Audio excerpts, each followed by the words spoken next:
Renungan kita, doa Salomo.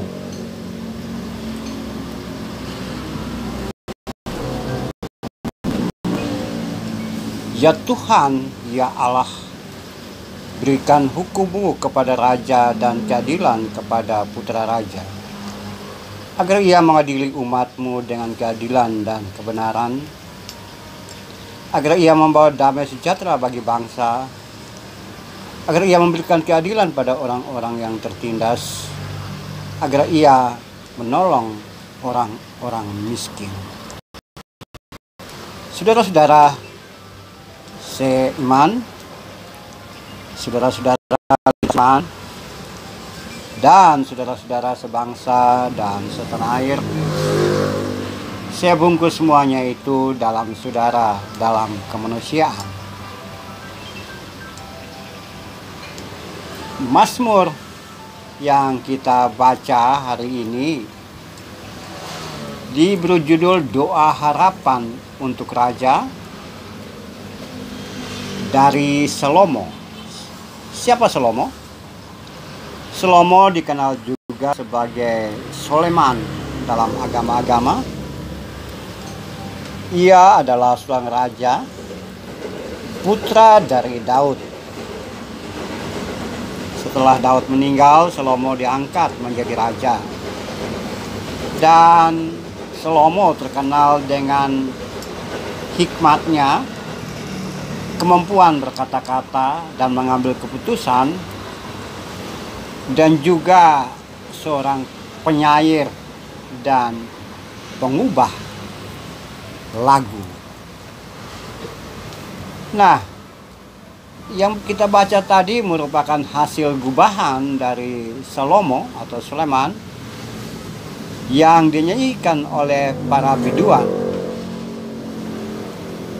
Salomo mengharapkan bahwa dirinya didoakan oleh bangsa, oleh rakyat, dan sekaligus mendoakan putra mahkota atau anak-anak raja agar mereka juga memperoleh hikmat, mempunyai keterampilan memerintah, bahkan menjauhkan diri dari hal-hal yang bersifat menghancurkan bangsa di luar etika dan hal-hal yang tidak berkenan di hadapan Tuhan. Nah, oleh sebab itu Salomo berkata, ya Tuhan, ya Allah, berikan hukum-Mu kepada raja dan keadilan kepada putra raja. Dengan harapan bahwa ketika umat mendoakan raja, berdoa kepada Tuhan, sekaligus membawa raja dan putra mahkota kepada Tuhan agar mereka selalu mengedepankan keadilan, mengusahakan damai sejahtera bagi bangsa, berpihak pada orang-orang yang tertindas, dan mempunyai kemampuan untuk menolong orang-orang yang miskin, yang termarginal, dan orang-orang yang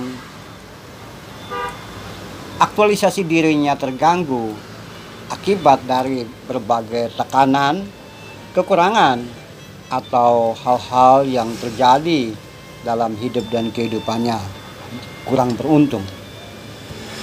Nah, itu harapan dari Salomo agar ia memperoleh dukungan dari rakyat.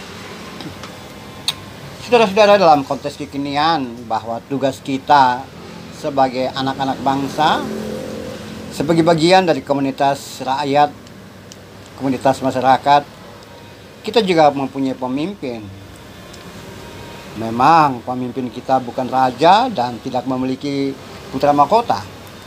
Tapi apapun sebutan seorang pemimpin di tengah-tengah bangsa kita, ia dipilih dengan demokrasi, secara demokrasi, dan diharapkan dia juga melakukan hal-hal yang sesuai dengan apa maunya Tuhan, mengambil keputusan sesuai dengan hukum atau undang-undang, berpihak pada keadilan dan kebenaran, mengusahakan damai sejahtera, kesejahteraan untuk bangsa, dan mengedepankan keadilan, berpihak pada orang-orang yang kurang beruntung, yang tertindas, dan yang termarginal.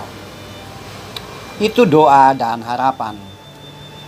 Oleh sebab itu, sebagai bagian dari bangsa, sebagai bagian dari rakyat Indonesia, kita juga harus melakukan hal seperti itu, dengan harapan bahwa kita memiliki pemimpin sesuai dengan kehendak Tuhan, mempunyai pemimpin yang sesuai dengan undang-undang dan harapan seluruh dan segenap rakyat. Dengan demikian akan muncul damai sejahtera, akan muncul keadilan, dan seluruh rakyat memperoleh perbaikan nasib, kualitas hidup dan kehidupannya semakin naik.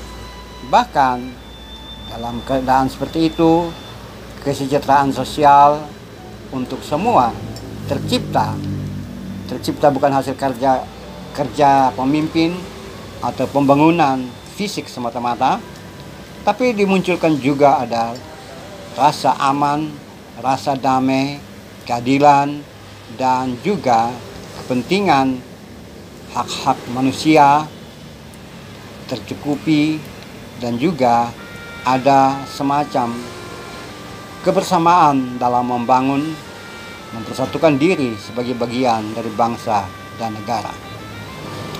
Itu bisa kita lakukan walaupun kita bukan aparat negara atau militer, tapi kita sebagai bagian dari bangsa dan negara mendoakan pemimpin agar tercipta hal-hal yang gemilang, yang luar biasa untuk seluruh dan segenap rakyat dan bangsa kita. Amin. Mari kita berdoa. Tuhan, jadikan kami sebagai anak-anak-Mu yang selalu mendoakan pemimpin bangsa kami, agar mereka berjalan, memerintah, dan melaksanakan tugas dengan tanggung jawabnya, bukan saja bertanggung jawab kepada rakyat, tapi juga kepada undang-undang dan Tuhan. Terpujilah nama-Mu ya Tuhan.